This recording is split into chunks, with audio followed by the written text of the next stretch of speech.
Hi everybody, welcome back to my channel. Remember me? This is super awkward. I haven't sat down in front of a camera in actually about 6 months. The last time I filmed was when Brittany was here and it was our birthday in April. Excuse the air conditioner. All kinds of awkward things has to happen when I decide to film. The air conditioner turns on. My nephew is over there sleeping. Please ignore the feet.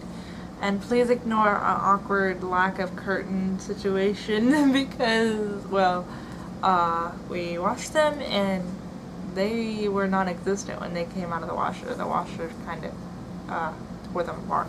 But anyway, I digress. It has been 6 months since I filmed, so I am like super nervous right now. And it feels really weird staring at a camera. But it is September what day is it? I'm looking at the calendar. September 23rd by the time you watch this, because hopefully I can get it up on time.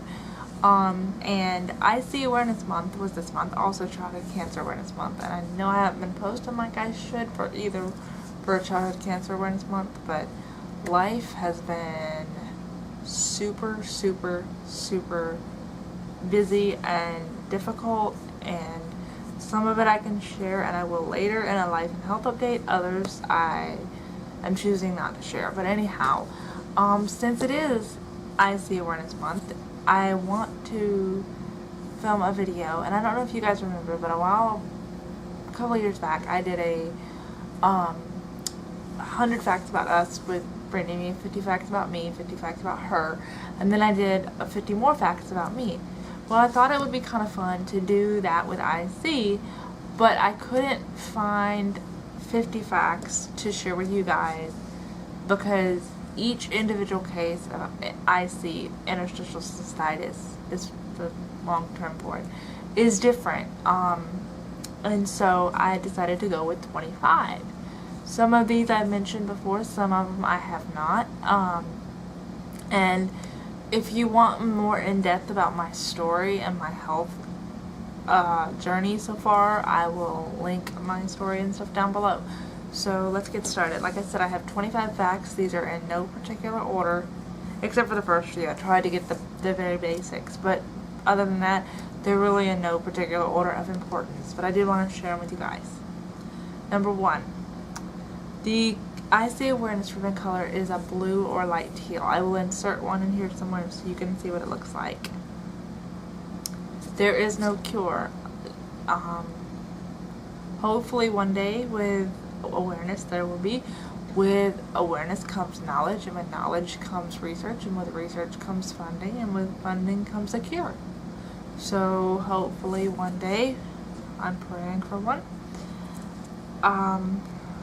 IC is also known as painful bladder syndrome, PBS. That was number 3. Number 4. Contrary to popular belief, IC is not just a woman's disease. Men do also get it, but it is less common.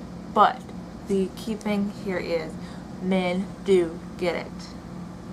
Number 5, and this one's a big one.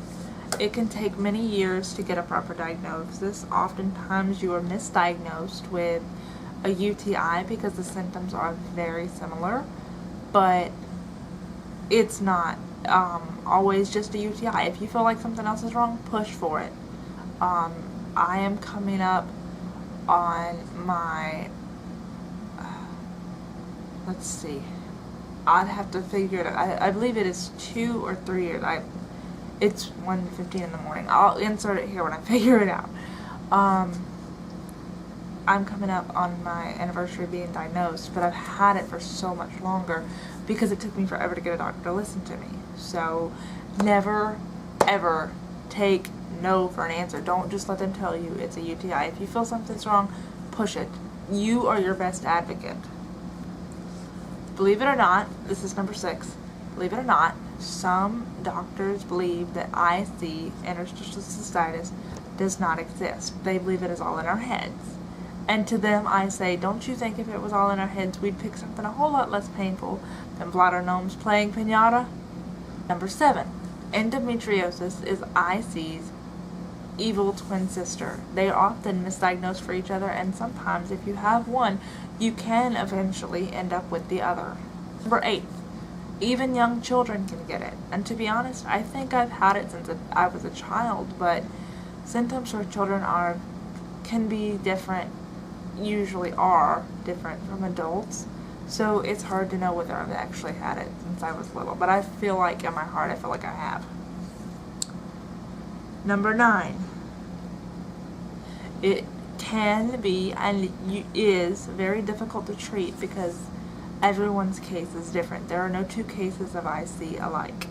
Treatment options range from pills to surgery and everything in between, but there is no guarantee that anything will work for you. That is why awareness is key.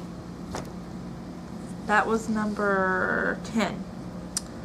Number 11. Bladder removal is an option for some, but it can cause, bladder removal is an option for some, but it can come back in the bladder made for you from your intestines, or it can make pain a lot worse in general. I hope and pray I don't have to go the bladder removal route, but I don't know. Number 12. It can and more often does get worse over time. I know mine has, definitely. Mine started out as just severe frequency and being annoying. And then the pain came in. Like I said, I'll link my story down below. Number 13. Remission is possible, but it doesn't happen often. I have heard of cases of people being in remission for 10 plus years and then having it come back out of the blue with a vengeance worse than they ever had it to begin with.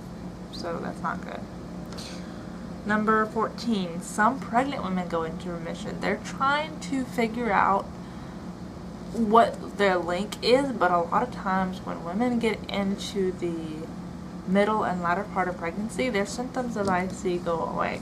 So they're really trying to figure out what hormones is what here. And so, fingers crossed. You must live with a restricted diet. The basics are no soy, acidic foods and drinks, limited fruits, no preservatives, and much more.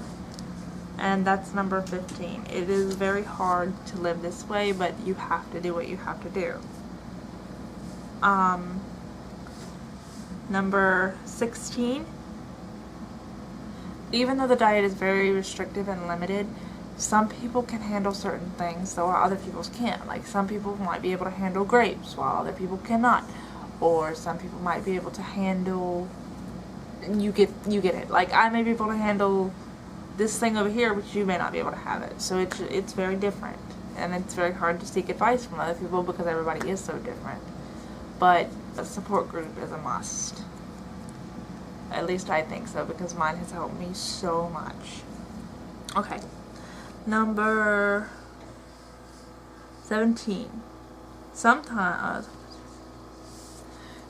even certain kinds of exercise can make the pain worse, which is horrible, but because you want to be active and you want to do things, but then you wind up hurting for it, and it's almost not worth it.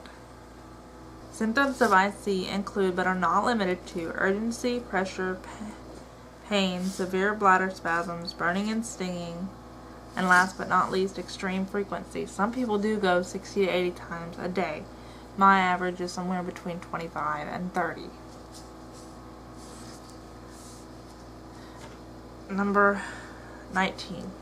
Most people, if they have severe IC, are unable to work, which is sad, but it's very true.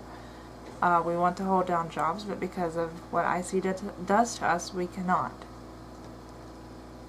20. Most women have extreme flares and pain during their cycle. I am actually just the opposite. Like I said, you can find out more in my IC story, but I am actually just the opposite.